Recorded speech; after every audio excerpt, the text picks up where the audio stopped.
When you go to Egypt, you're best going in an organized group because it's very hard to find your way around and not get ripped off by taxi drivers. But one piece of advice, if you're going to Egypt, it's not the water that will give you problems, it's the money, handling the money. You've got to handle money, but when you do, try not to touch your face, because think where the money's been before you got it.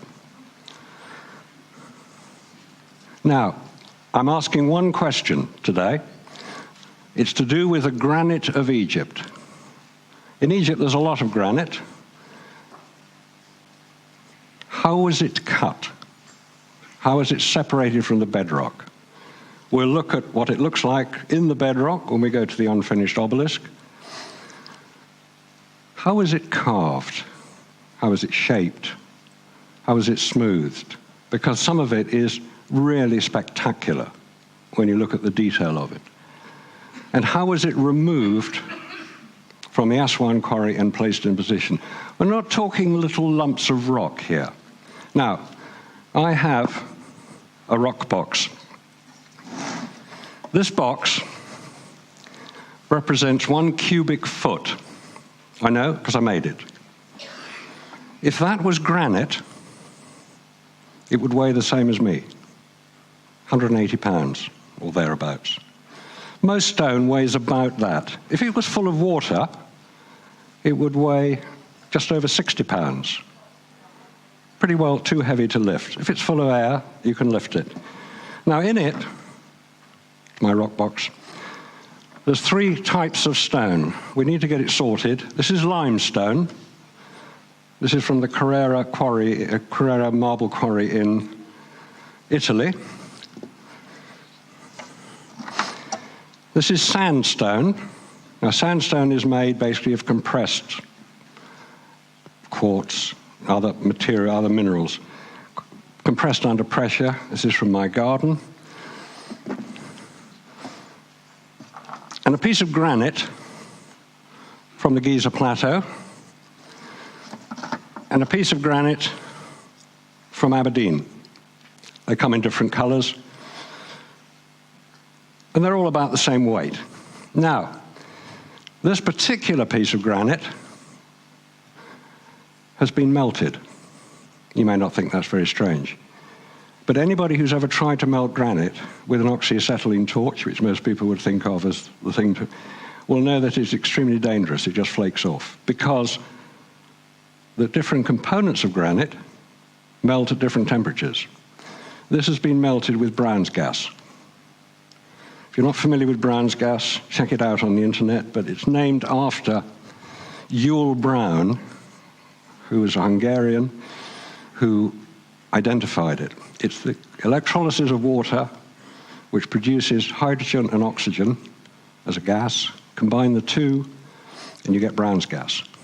And it has remarkable properties, one of which is the neutralization of nuclear waste. But we're not getting into that area now. We're going to go to Egypt.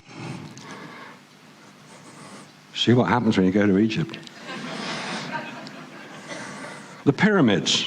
Most people are familiar with the pyramids. Most people are familiar with what basically ancient Egypt looks like. The tourist version of Egypt. It's always nice to see what it looks like. And it's worth going to Egypt to see some of the really quite remarkable edifices, call them what you like. Now, the pyramids themselves are worth looking at, if only because for something that not many people are actually aware of. If you look at the aerial photograph of the pyramids, this was taken by the Iconos satellite, and you think, okay, yeah, that's an interesting picture. It shows them in that famous formation, which appears to replicate Orion's belt. But other than that, look at the Great Pyramid, which is the one at the top. The Great Pyramid appears to have something down the center of each face. It looks like a line. You can't see it when you're there unless you know what to look for. But each of those faces of the Great Pyramid, and no other pyramid, the Great Pyramid, is concave. If you took a straight line across the base, which is about 750 foot across, there's a concave face on each of them. It's out of the straight line by about 4 feet. Now, I was aware of this, and I thought, I wonder if it's possible to see it, because it was first identified back in 1935 when an aerial photograph was taken quite accidentally of the pyramids, and it showed the concave face then. And I thought, I wonder if it's possible to see it. And it is. I happened to be there in March, and at 6 o'clock in the evening, the sun is to the west, setting in the west, which is on the right-hand side of the picture, shining across the face of the Great Pyramid, and the left-hand face of the Great Pyramid is illuminated, but the right-hand face isn't, which indicates that there is something about the construction of the Great Pyramid which is really quite remarkable. How was that achieved? Because it is certainly there. So that's the first indication that these guys in Egypt knew about their technology. They knew what to do. They knew how to make things really very sophisticated. Right, inside the King's Chamber, we have the indication as to how it's built, the difference between the granite and the limestone. And the famous sarcophagus, as it's called, which indicates it was used to bury somebody. There's no evidence for that. And that's what we're looking at today, evidence. The sarcophagus, the box, it's hollow. It's hollow, and if you care to measure the surfaces, both of the inside and the outside of this box, they are perfectly parallel to each other. They are completely flat, in that they are what would be described as optically flat. It's one piece of granite, which if you do the calculation, you can find out that it weighs about 4 tons, 4.5 tons. Around it in the room, which is quite a big room, the King's Chamber, is lined with granite, and above it are 5 layers of granite beams, which weigh about 70 tons each. There's 45 of them. Now, bear in mind, this is all 150 foot above ground level. So you have to work out how you get a 70-ton block of granite 150 foot into the air. It's about just a bit shorter than the height of Nelson's Column, as an indication as to its position. And a lot of people will say, oh, it can't be done. We don't have cranes even today that can lift that. Well, actually, we do have cranes that could do that. It would take about 8 days to erect the crane in position, and it couldn't move, but it could lift. Well, modern cranes can lift up to 3,000 tons. So you go onto a website or you search for massive cranes, and you'll find them all there. Some of them are mobile, but they're not mobile while they're working. They're mobile to shift them from site to site. So in the King's Chamber, we have the first evidence of some pretty advanced technology. Why is a box, which incidentally is too big to go through the only entrance into the King's Chamber, it's too big by about 1 inch. So it had to be placed in there before the pyramid was completed, because otherwise you couldn't get it in. Why? What's going on? It's a real mystery as to what the Egyptians were trying to achieve. We don't know. They didn't leave any records as to what they were doing. They probably thought it was so easy to do and common, and they didn't bother to write about it. Outside the pyramids, you have the Sphinx, worth going to. If you can get into the Sphinx enclosure, it's worth a visit, because around the edge of the Sphinx enclosure are the famous water-eroded sides, which indicates the age of the Sphinx being much older than we're told it is. 2,500 years, no, 4,500 years old, 2,500 BC or thereabouts. The ages I'm not really too concerned about. The pharaohs I'm not really too concerned about, because that's not what we're here to look at.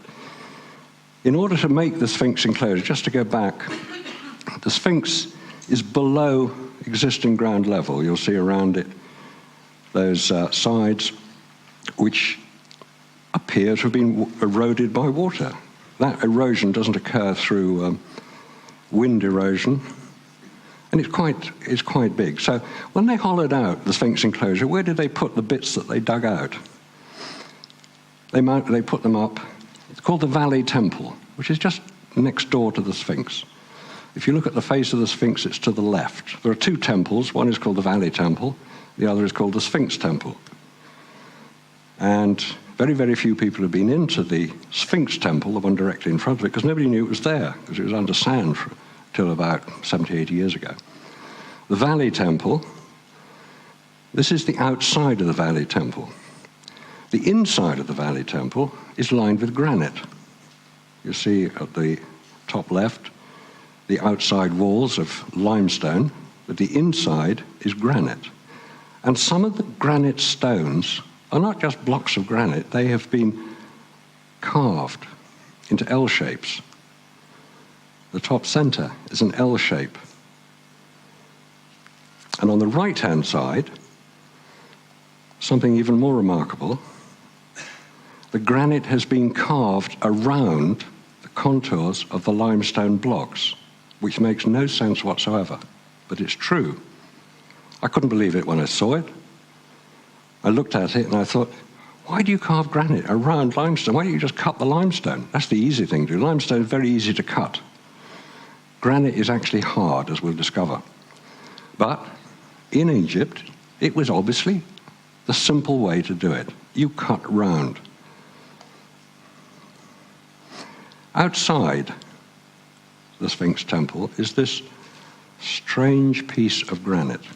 It's just lying on the ground, as if nobody knew what it was, nobody knew what to do with it, but it's sitting there, a piece of granite, which has two compound curves on it. It's about 3 foot high. I suspect it was supposed to be a coping stone from the top, and it just fell off one day. But close to it is another piece, even more remarkable. How was this carved? This is granite, one of the hardest materials known, which is why you make curbstones out of them, why you make cobblestones out of granite, because they're hard-wearing and tough to cut. Nowadays, we cut it with diamond-tipped drills and tungsten chisels. But in Egypt, they didn't have those. So how was this piece carved? It's almost as if it was carved on a lathe, because that curve, which has been measured, is totally uniform across its length. This is one of the major mysteries which is never addressed by modern Egyptologists, who will insist that, well, we'll show a little later how modern Egyptologists insist the granite was cut. Okay, let's go and have a look at where the granite comes from, which is down at Aswan, 500 miles south of Giza. And when you get to Aswan, you have a nice go on the river in a felucca. It's all very nice. That, by the way, is Duncan Rhodes, who's the editor of Nexus. And you come to the unfinished obelisk at Aswan. Just over 40 meters long, 120 foot long. And it's a massive lump of rock. It's still attached to the bedrock. All sorts of reasons have been offered as to why it's still attached to the bedrock. Oh, it's split. I couldn't find a split on it, not that would damage it to that extent. But it is very, very large. And it sits there inside the trench that has been cut around it. Now, if you're going to Egypt, do go to Aswan, because it is really one of the more mysterious places you'll visit. There are more mysterious places, but this is where it all begins. And I was first aware of a problem when I looked specifically at these marks at the bottom of the unfinished obelisk. They look like scoop marks. They look like somebody's...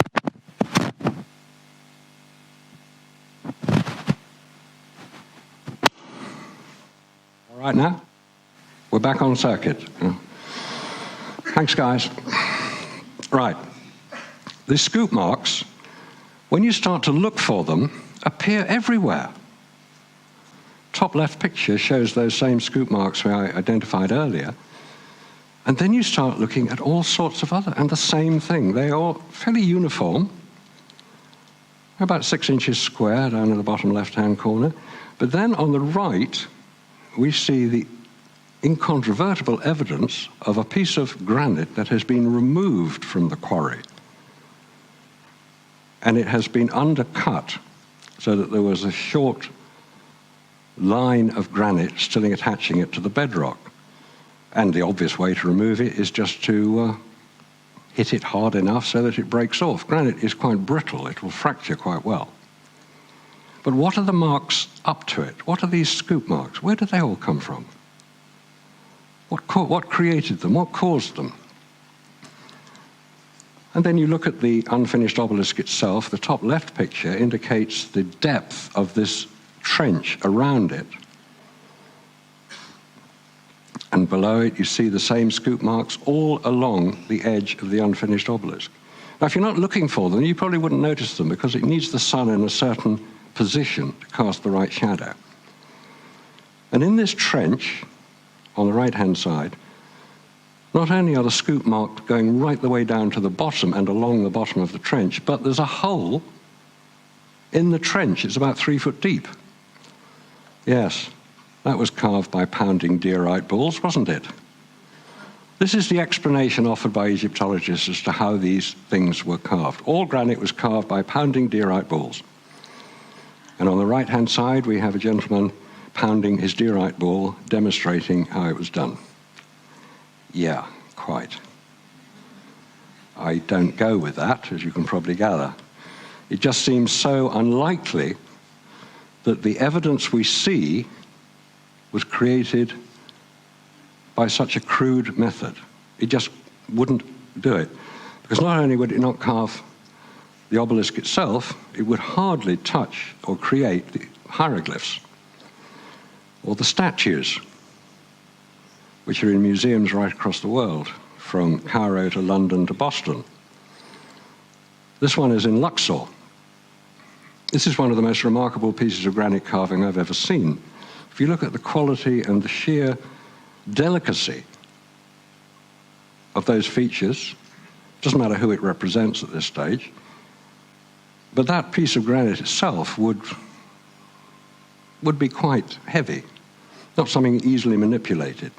But the quality of the carving is as good as any modern sculptor could possibly achieve in limestone, let alone in granite.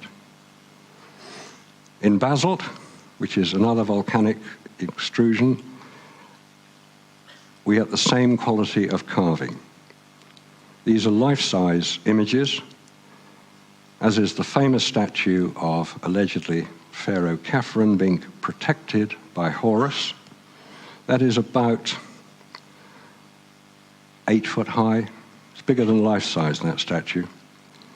And then in the Cairo Museum, again, we get one of the most remarkable sculptures I've ever seen. Creating an animal-human hybrid and making it not only realistic, but totally believable, takes a skill that I don't think we have today. Could any sculptor today recreate these type of sculptures? Because these are bigger than life-size themselves.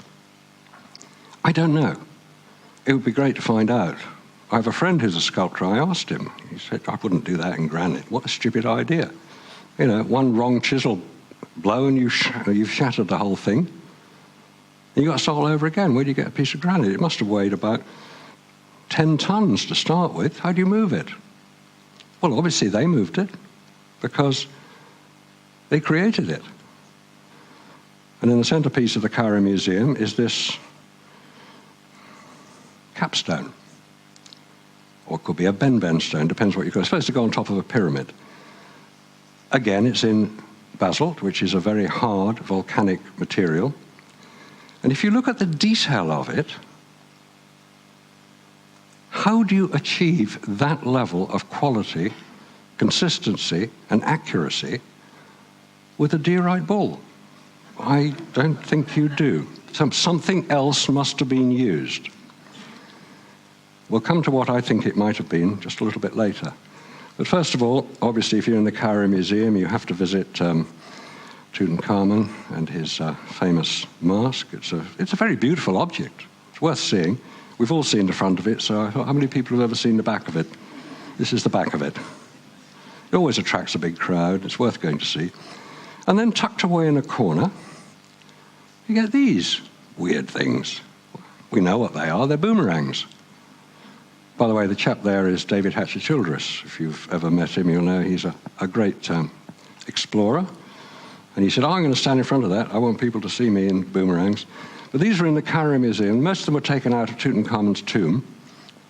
Well, he died about 1300 BC or thereabouts, 1200 BC, a long time ago.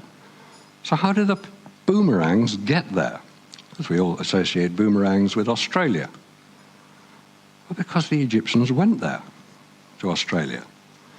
There's evidence, quite hard evidence, of hieroglyphs appearing in the Blue Mountains, north of Sydney.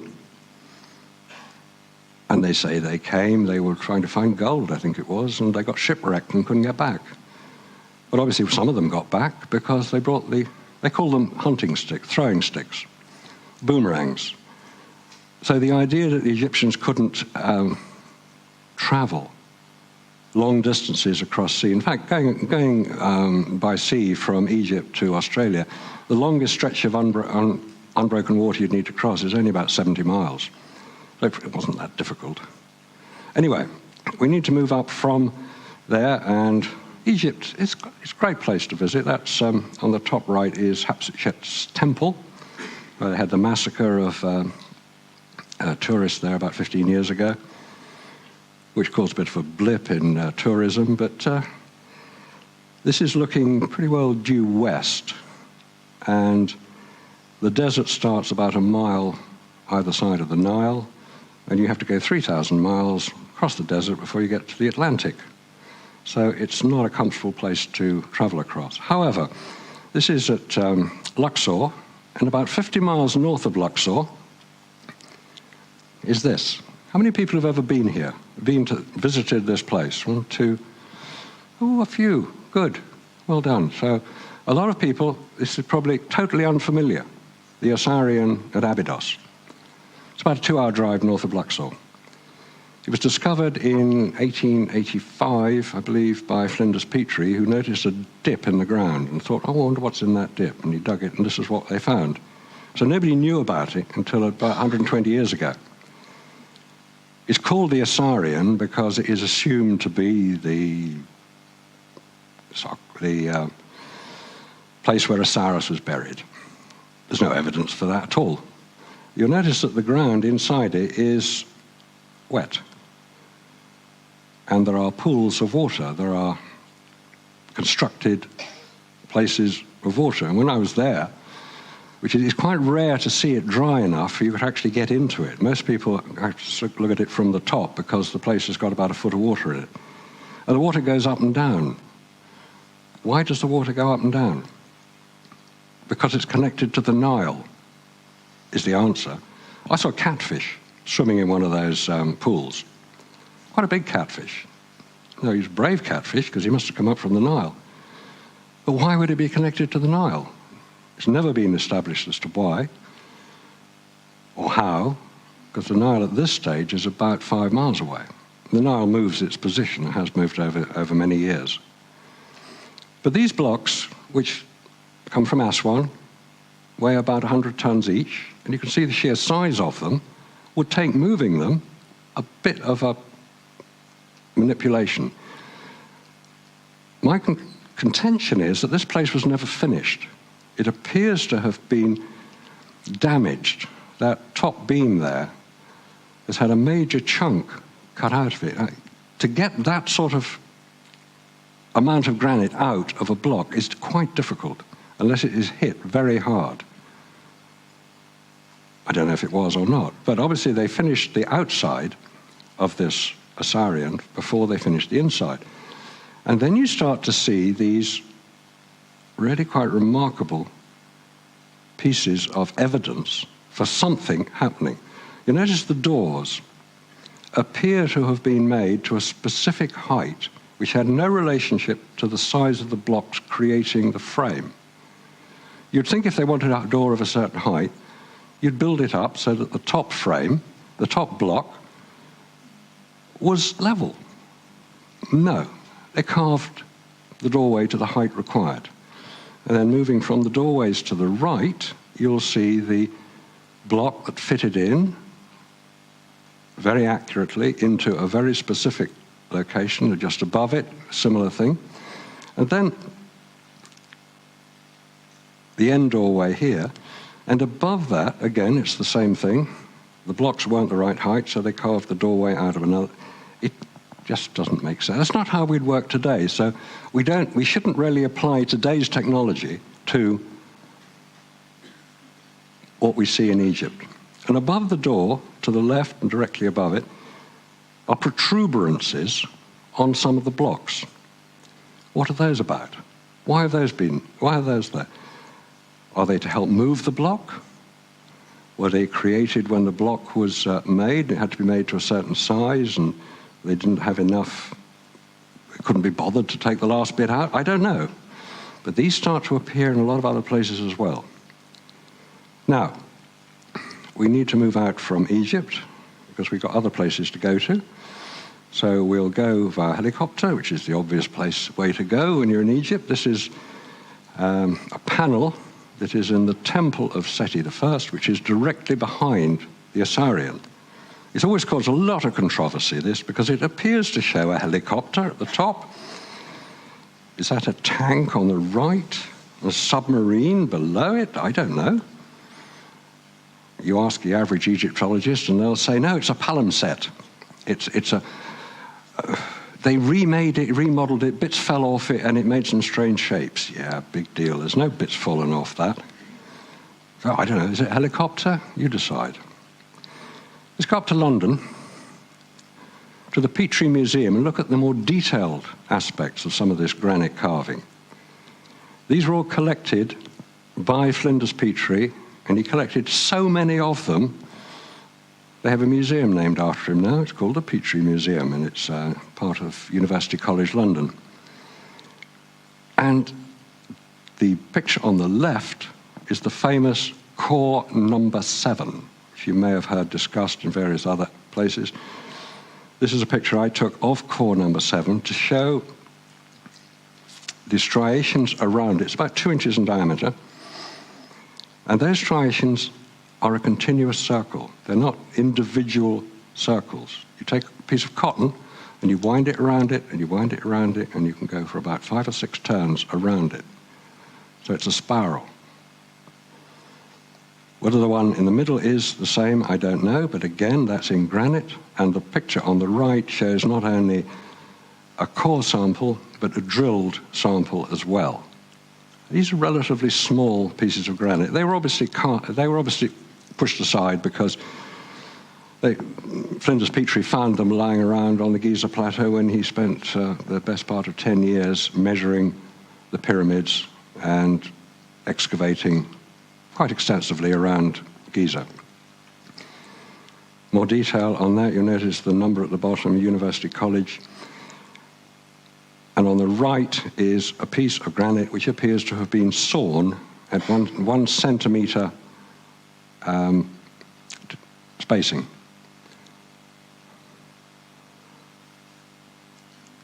Now, this piece here, this is, again, was picked up at Giza.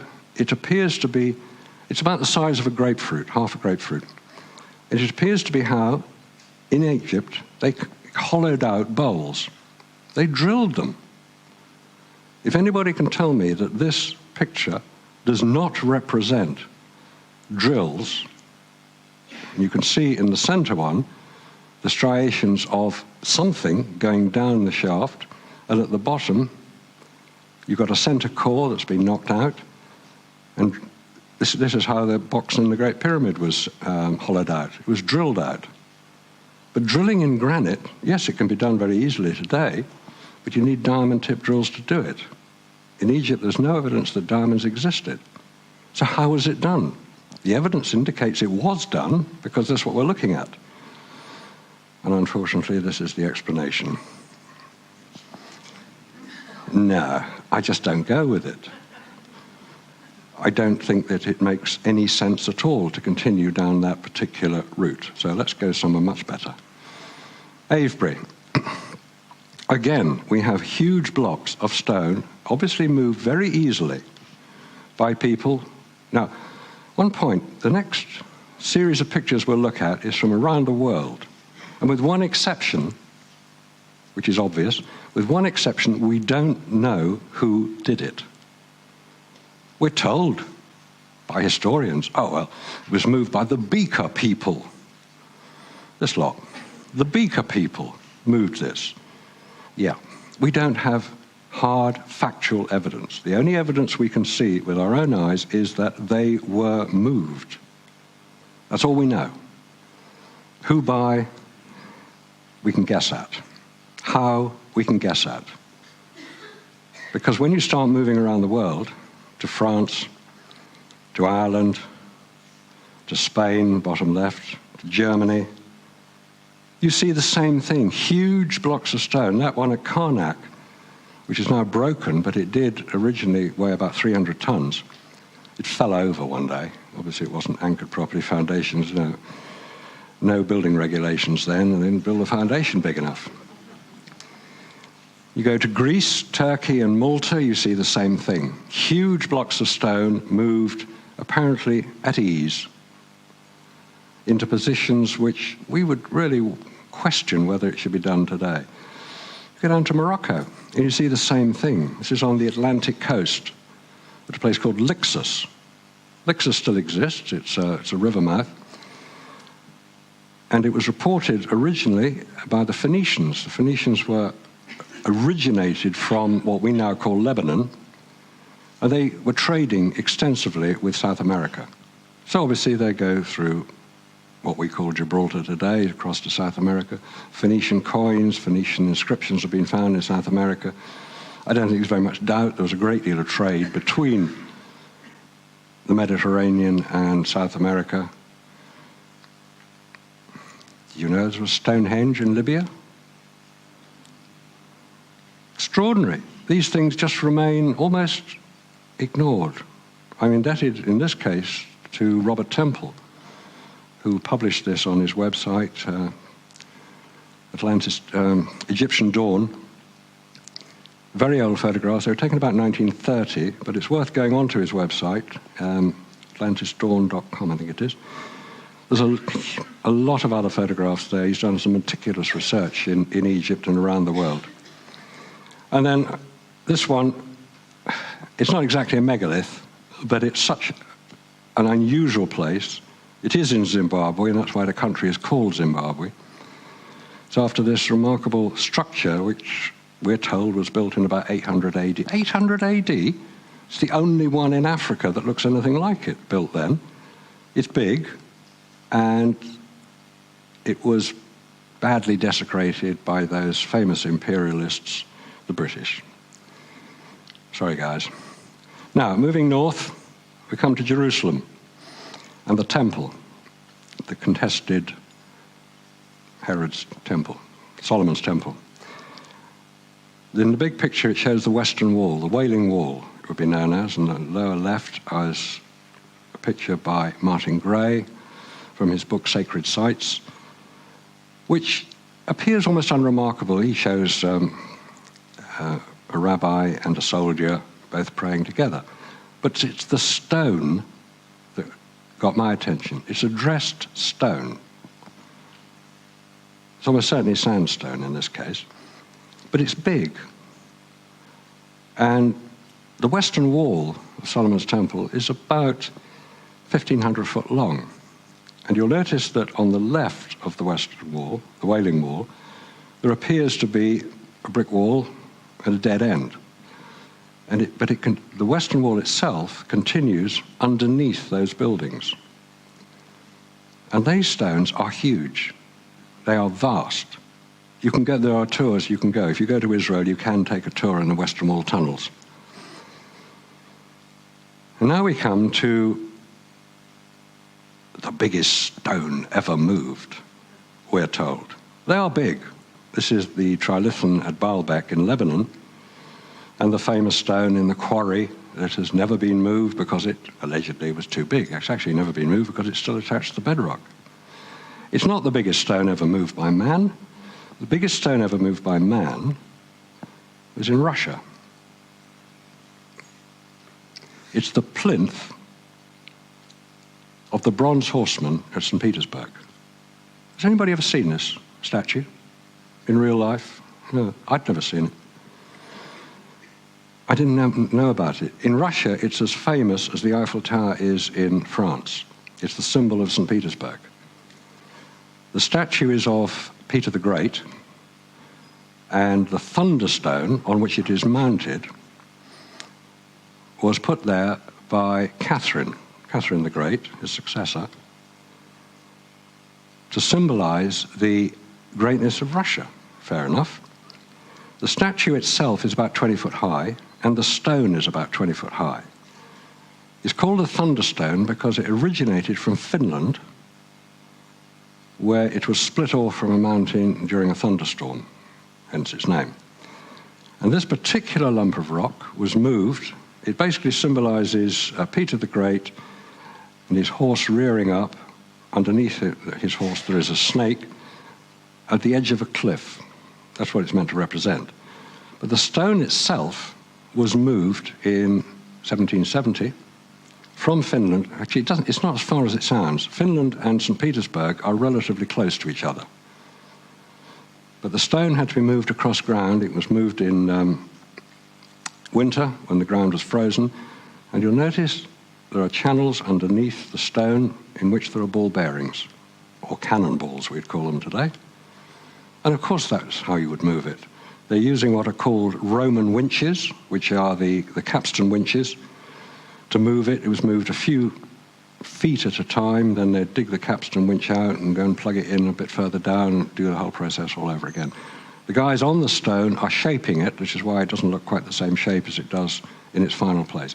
But this, 1,500 tons it weighs. By calculation, it being granite, we know how much granite weighs, box of it there. It's heavy stuff, 1,500 tons. It's the heaviest stone ever moved by man. Now, continue our tour across the world. India has some quite remarkable megaliths, which are hardly even discussed, let alone known about. The top right picture is in Kashmir. Obviously, they're rather like the ones at Calanesh and many other stone circles in Britain, a bit decrepit, but big. Indonesia, they're actually still doing it. This is 1930, this picture. You can see how many people it took, and they obviously managed to get somewhere with their large stone. I couldn't find a photograph of it having been erected. Again, moving on to Laos, the Plain of Jars in Laos. Nobody knows who made the jars or what they're for, but they're big. Below that in Korea, a huge 60-ton dolmen, just sort of sitting there. And then in Japan, huge tomb. These are big stones, they're all above ground level. And then we get a bit of more of a mystery, Yonaguni. This is south of Japan, north of Taiwan, Yonaguni. It's on the bottom of the string of islands coming south from Japan. That was a recreation of what was found underwater. Okinawa, which is one of the islands very close to Yonaguni, appears to have a similar type of structure on land. But we're not told about these things, are we? Because it would upset the consensus. Okay, now we're going to move to somewhere that very few people are even aware of, let alone seen it. Anybody familiar with Nan Madol, Micronesia? Micronesia is north of Australia, south of Japan, left-hand side of the Pacific. It's the federated states of Micronesia. It's just that there's lots of little islands and they're all federated together as one country. These are basalt columns weighing up to 50 tons each, which were placed in position. Nobody knows who by, nobody knows what for, nobody knows when. All we can say is they were placed in position because we can see them placed in position. They came from the other side of the island, which is called Tonopé. Nan Madol is the name of the particular site. And there are hundreds of these things, thousands of blocks. And the legend states they were floated. Not on water, in the air. They were floated. Carrying on west, east rather.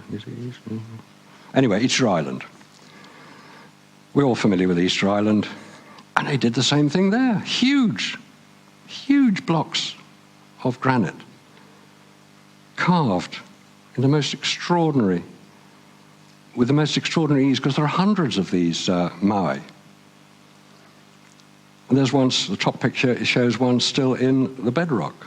And you'll notice it was easy to do it. And there are what appear to be these scoop marks again. And on Easter Island, there is a megalithic wall. Contained within that wall is an insert very similar to the insert we saw at the Asaran at Abydos. Is there a link? Anyway, let's move up to the really important stuff. Machu Picchu. We've all seen pictures of it, we've all heard this story of it, discovered in 1911, 100 years ago this year, by Hiram Bingham of, I forget which university it was, but anyway, he discovered it, or he rediscovered it because it was already there, just nobody knew it. Looking at some of the more detailed pictures of it, again, we see these protuberances on some of these very large blocks, and we see the ease with which they were carved or created. In Cusco, which is relatively close to Machu Picchu, on the other end of the Sacred Valley, again, these protuberances and the ease with which and bottom left picture, were they really having a laugh? Did they thought, let's show what can be done with this technology? I mean, I think it's quite spectacular. And not only could they carve, manipulate relatively small blocks, these are only about 3 or 4 foot across, some of them, some of the bigger ones, but then you get to the really big stuff, and not only do they do huge blocks, they do lots and lots of them. And you get the same strange markings on these blocks. The scoop marks, the bottom left picture, it almost looked like forklift truck mark, forklift truck positioning. It's not forklift trucks because they were built, well, nobody knows when they were built. The Incas said, when the Spanish arrived in 1500, the Spanish said, who built this? And the Incas said, well, not us. They don't know who was. When was it built? We don't know. So nobody knows, despite any statements to the contrary, because anybody who says it was built by the Incas will have to back that statement up with some hard evidence, not just statements, because alongside these is this lot. What on earth is this about? The bottom right picture you see just behind, that's the blocks we've just been looking at. It's like, all right, let's have a bit of a practice, chaps. Who can build some really interesting steps? Oh, right, okay. And there's plenty of other pictures of these, if you like, practice sessions that went on. Ollantaytambo, it's about 20 foot high, these 6 panels, and the blocks themselves came from quite a distance away. How were they brought there? Well, you'll be told they were dragged up on rollers. That's rubbish. You can't drag a 50-ton block of rock on rollers. Same place, same protuberances, same ease of manipulation. Now, moving up from Peru into Bolivia to Tiwanaku, it looks different. It's slightly different. There's different emphasis. There's an angularity about it, which we hadn't seen before. The famous Sun Gate at Tiwanaku. It looks impressive. It was broken, it fell over, nobody knows why it fell over, but look at the way in which the doorway has been cut with straight edges. The fact that this is andesite. Andesite to South America is the same as granite is to Europe. It all comes out of volcanoes and comes out very hot from the earth and get cooled off. And depending on how it cooled, it will depend on the constituent parts. Moving up from Tiwanaku, you go to Pumapunku. This is the real strange, weird stuff, because it looks like a jumbled block of blocks, which it is. But look in more detail at some of those blocks and look at the angles and the sophistication of the carving. It is quite, this is modern stuff. Nobody knows how old it is. The oldest estimate that I know of is 15,000 BC, depending on the alignment of the temple, the original alignment of the temple, and the calculation of the alignment to modern day and how much it's moved and how long that would take. It doesn't actually matter. The point is, these exist. These are part of our natural world. Somebody achieved these. Somebody drilled holes. They're 6 millimeters in diameter on the right-hand side. They're 6 millimeters in diameter. Who could drill a hole in granite 6 millimeters in diameter at equal spacing over a considerable distance? It's about 4 foot high, that block on it. And then, those of you who remember Eric von Daniken and his book Chariots of the Gods, which started me on the journey 40 years ago, will remember that he referred to this particular location. It's called the Fort. It's about 600 miles west of Pumapunku. He referred to this particular strange marking as a UFO landing site. Now, of course, he didn't know that, but it's a brilliant piece of PR because everybody jumped up in arms and said it couldn't possibly be. They didn't have UFOs, and why would they want to land in such a ridiculously stupid place? And Eric von Daniken laughed all the way to the bank because he sold millions of his books because everybody got so annoyed with him. And he's carried on publishing. I think his last count is 40 million books sold. So he's sold a lot more than most academics have put together. Good for him. Back by Lake Titicaca, Amaru, I can never pronounce it, Amaru Meru. It doesn't actually look over to Lake Titicaca, but it's close to the western shore. It's known as the Stargate. I don't know what it is, but it's real, it exists. It's 23 foot, central panel is 23 foot high, and the doorway is about 6 foot high. You can stand in there quite comfortably. It's not so much what it is, what it represents, what it might do, where you might go if you go through the Stargate, which universe you'll end up in. That doesn't actually matter. I'm concerned with how it was done. How do you level off the side of a mountain? Because that's what it has been done. That's what has been done. It has been leveled, completely leveled. It's like somebody's taken a chisel to a piece of wood and made a nice flat surface. And I thought, hang on a minute, this is identical. The technology in this is identical, not just in size, but in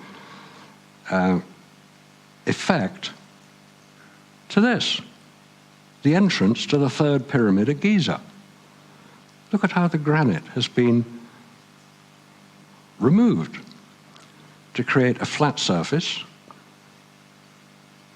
a squared off area, and obviously look at the protuberances we see there all the time. And you think, hang on a minute, what is going on? These things, this is purely evident. Well, I haven't yet tried to explain how they were created. I'm going to do that in just a minute, if we've got time. Sheila's advancing, so my time is approaching 5 minutes. Okay, 5 minutes for explanation. Let's look at something really interesting. Okay, how do you carve granite if you haven't got diamonds and tungsten chisels? One explanation, and this explanation has been offered in South America, you use the rock softening liquid. The rock softening liquid exists. It's been reported by Colonel Fawcett, who was an explorer, British explorer in the 1920s in South America. He heard about it. The Spanish actually reported it, rock softening liquid. A Spanish priest by the name of Father Liga had heard this in the 1930s and tried to recreate the effect. What happens is that the liquid, whatever it consists of, when it is on top of a rock, a piece of granite, it will soften the surface so it becomes like clay. It can be manipulated and maneuvered, and images can be created. It appears to exist. There are several reports I'm aware of, and I did ask a friend of mine, John Bowen, who was going to Peru, if he would ask his son-in-law's family, who are Peruvian, have you heard of the rock softening liquid? Yes, they said. We know about it. I didn't think to ask the next obvious question was, well, can you get some? But it appears that it is possible to get it. There have been reports of people buying the rock softening liquid in Lima and in Cusco. So I got to go and buy some. That is a possible explanation, and it would explain most of the evidence that we see. Some sort of material made from plants. Now, the plants in South America, in combination, produce some remarkable effects. Take curare. Curare is used on poison tip arrows, which is fired through blowguns at monkeys in the jungle. The monkey gets hit by the dart, the monkey falls out the tree because its muscles have been paralyzed or relaxed to the extent it can't hold on anymore. That's what it does. Curare in its artificial form is used in modern day anesthetics to produce the same effect, muscle relaxant. Now, if you have killed your monkey or you've knocked your monkey out of the tree, it's got full of muscle relaxant, if you then eat that monkey, wouldn't you suffer the same effect? And this question was asked of a shaman in South America. How do you know that using curare, kill the monkey, and you eat the monkey, it doesn't affect you? We found out easily. We asked the plants. What happens is there's an enzyme in the stomach which neutralizes the active ingredient in the curare. The same thing happens in ayahuasca. Ayahuasca is an hallucinogenic used under very, very strict conditions, or it should be, but it has an hallucinogenic property which is overridden by an enzyme in the stomach. Graham Hancock explains this very well. So there is a means of identifying plants to produce certain effects. Whether this was how it was done in Egypt, I don't know. But there was certainly trade between Egypt and South America. The cocaine mummies, there's evidence of cocaine being in certain mummies that have been examined in Egypt. Cocaine only grows in South America. The indication being there was movement between the two places. There's much more to do. How do you move large blocks of stone? You use acoustics. The Tibetan demonstration in 1938, the moving of a 5-ton block of stone 250 foot into the air by the use of the human voice, trumpets, and drumming. Those all produce different frequencies. The human voice has a certain frequency, as do those instruments. All stone has a frequency. If the two are combined or the two come close together, does that affect the weight of the stone, the movement of the stone, the center of gravity of the stone? Don't forget, granite consists of a great deal of quartz, which has piezoelectric properties. If you apply pressure to it, it produces electricity. There's a great deal that is being ignored. So, we have to leave it at that point, but I would just like to acknowledge and thank a few people. Eric von Daniken for starting the whole thing off. Graham Hancock for writing so well and for so long and maintaining his integrity. Christopher Dunn, who wrote the Giza power plant, is a high-tech engineer himself, and he tried to back-engineer the Great Pyramid. David Hatcher Childress, He's an inspiration. He's been everywhere. He's been to countries you haven't heard of. You heard of Mustang? It's between Nepal and China. It's an independent kingdom, like Wales is to England. Mustang, yeah, if you've been there, it's a nice place. Robert Temple, he's written for many, many years, from the Crystal Sun through to Egyptian Dawn, and his research is meticulous and well documented. And finally to Martin Gray and his website, sacredsites.com. He spent 40 years traveling the world, photographing the sacred sites of the world, some of which we saw there. So I'll just leave you with one final image, which I think is the most important image you're going to see tonight.